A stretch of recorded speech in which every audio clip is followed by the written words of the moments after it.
Saudações, preclaros confrades. Quero reiterar antes de começar este episódio de que aqui não atuo como professor de história. Aqui atuo como um cidadão indignado que busca falar sobre as suas indignações e sobre os problemas sociais. Nada do que eu falo aqui tem necessariamente a ver com a minha profissão. Eu não falo como professor, nem como historiador.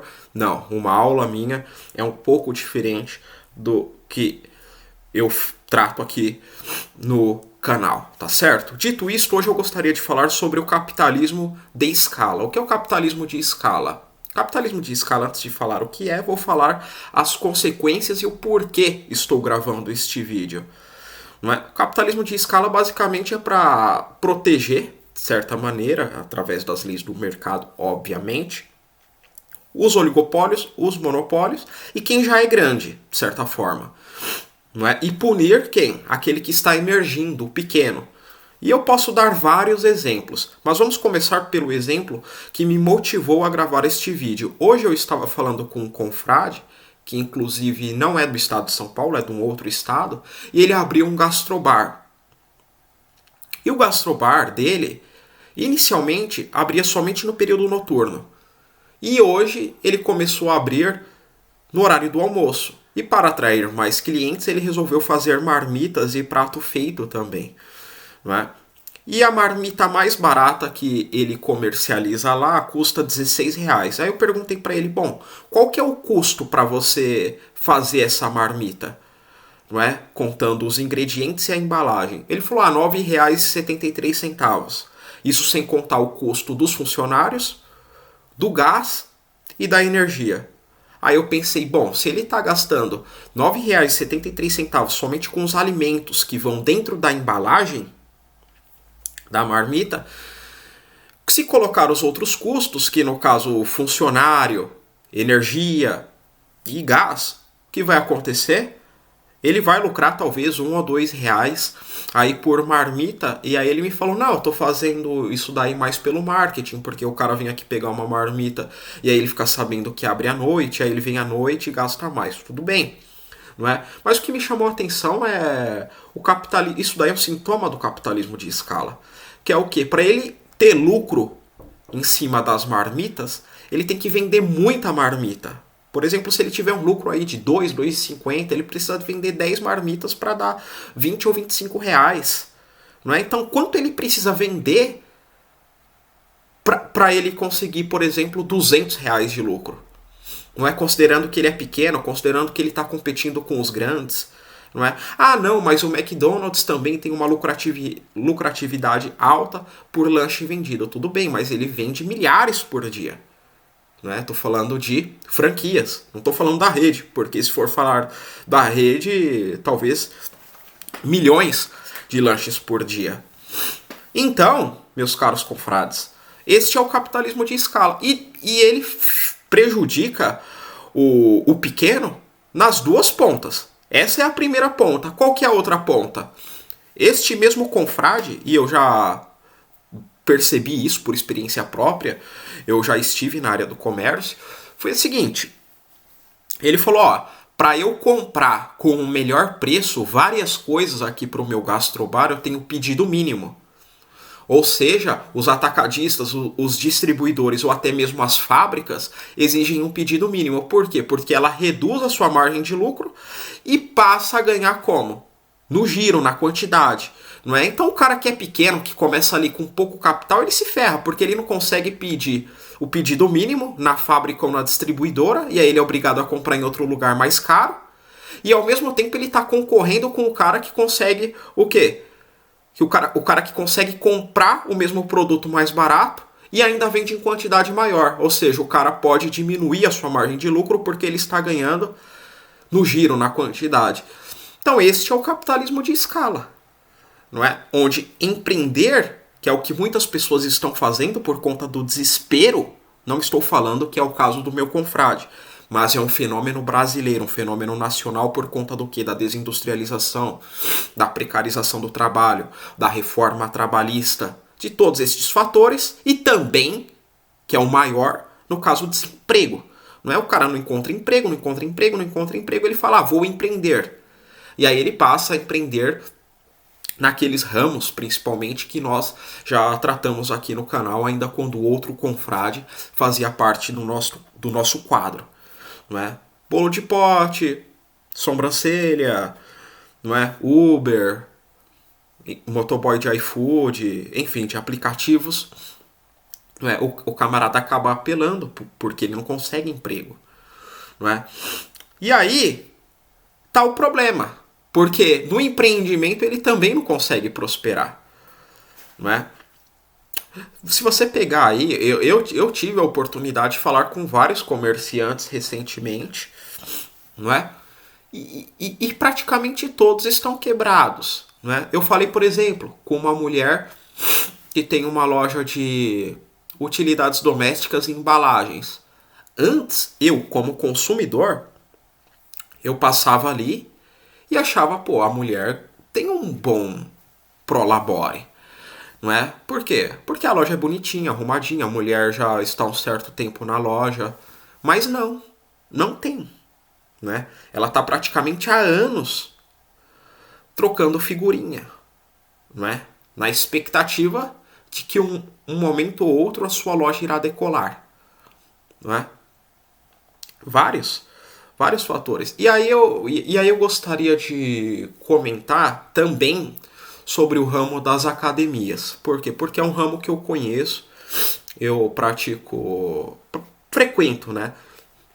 Pratico exercícios e frequento academia já faz um bom tempo, praticamente desde os meus 15 anos eu tô neste mundo. Meu pai também já praticou, então eu entendo razoavelmente sobre o assunto. Não é? O que acontece? Nós temos hoje as academias de rede, Biorritmo, Smart Fit, Blue Fit, não é? As principais aí, que eu acho que a nível nacional todos devam ter ouvido falar, pelo menos de uma ou outra, não é? Que tem o que? Uma aparelhagem muito boa. A aparelhagem dessas academias são ótimas, são excelentes, são em pontos bem localizados, certo? E nós temos o que? A boa e velha academia de bairro. Não é? Academia de bairro, evidentemente, é um sujeito que tem menos capital, não é? E aí ele vai lá, coloca um aparelho muitas vezes de menor qualidade, não é? Um aparelho mais bruto, não é? E muitas vezes os aparelhos também nem sejam de uma qualidade inferior, mas a estética sim de uma qualidade inferior. Então quando chega um aluno que nunca treinou na vida, ele entra na academia de bairro e não fica chocado com a estética dos aparelhos. Então ele pensa o quê? Porra, eu vou pagar isso aqui, sendo que eu poderia pagar esse mesmo valor lá. Numa academia, o que? De rede, numa academia com uma aparelhagem excelente. Né?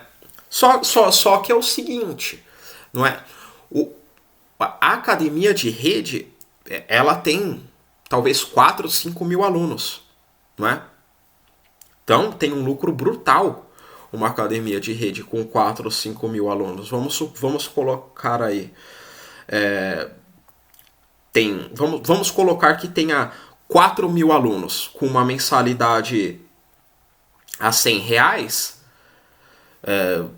Você vai ter o custo do quê? Você vai ter o custo da prestação do equipamento, vai ter o custo do aluguel, uma mixaria que paga para os funcionários, não é? Normalmente são professores que trabalham 6 horas por dia, R$12 a hora aula, e um monte de estagiário. Então, se colocar aí uma mensalidade de R$100 vezes 5 mil alunos, dá R$500 mil mensais o faturamento. E aí o cara consegue ter um lucro tranquilo de R$300 mil ao mês, né? E enquanto que o camarada de bairro, se ele tiver 1.000 alunos, ele já pode se considerar bem sucedido. E é muito difícil você ter 1.000 alunos numa academia de bairro, não é? Porque muitas vezes o espaço também não comporta, não é? Nem a instalação elétrica para você colocar ar-condicionado para 1.000 alunos comporta ali, não é?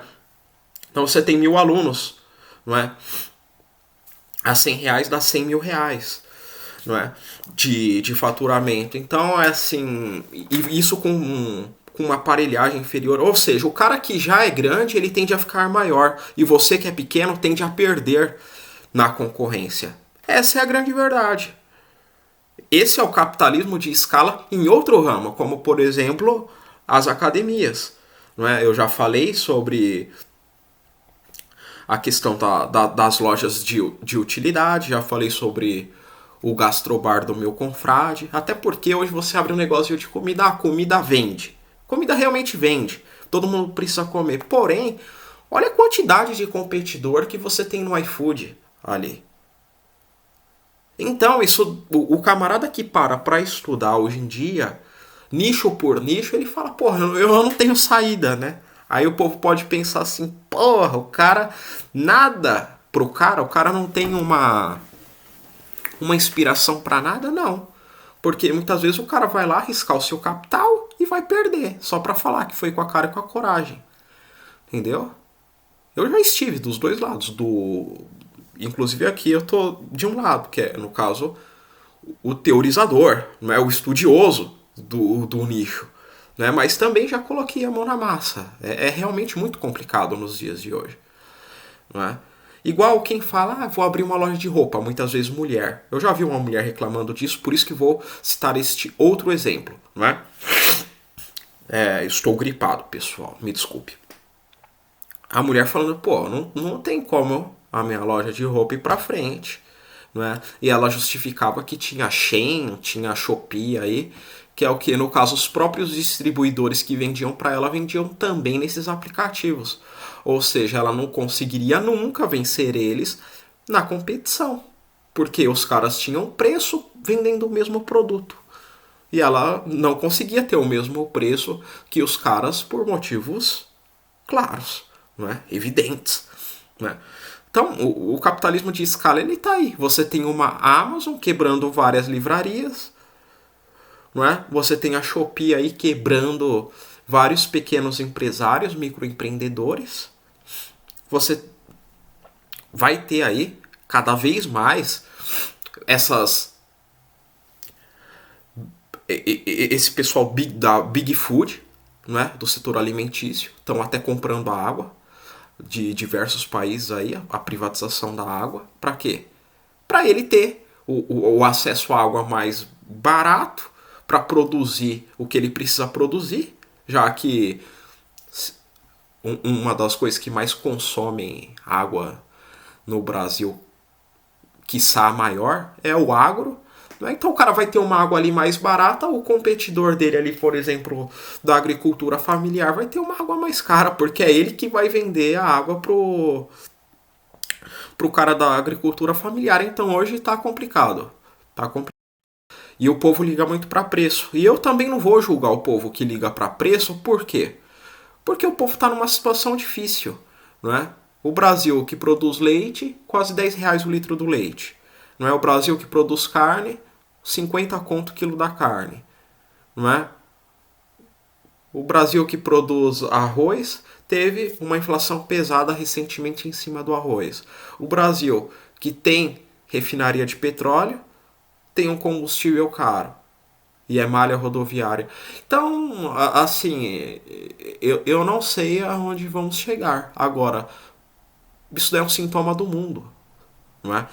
Eu conheço pessoas que moram nos Estados Unidos e moraram nos Estados Unidos. Eles falam, inclusive, que a margem de lucro em cima dos produtos nos mercados e nas lojas lá são menores do que aqui. Agora, eu não sei como estes camaradas conseguem sobreviver lá. Aí tem que fazer uma pesquisa, ver quanto e como funciona.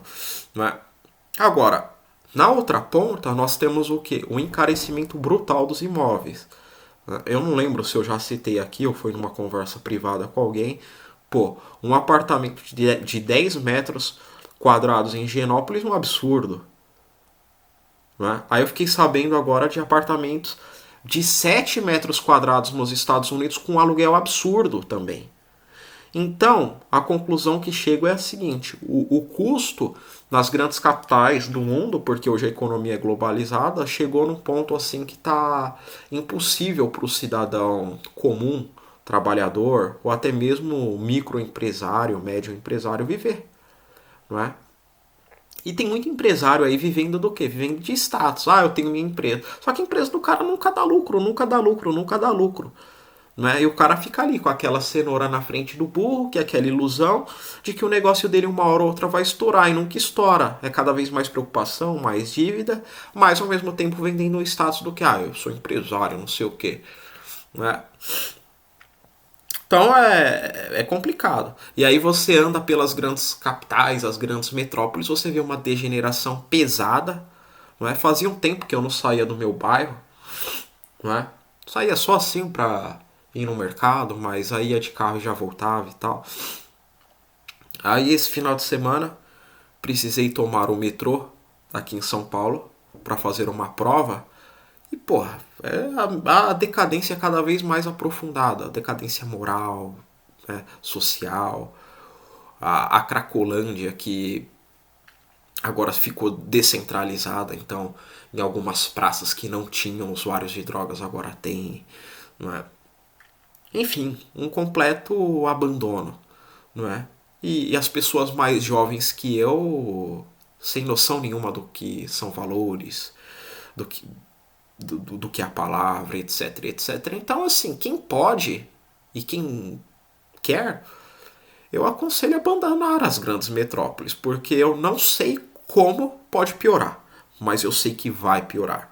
Então, um forte abraço, estamos juntos.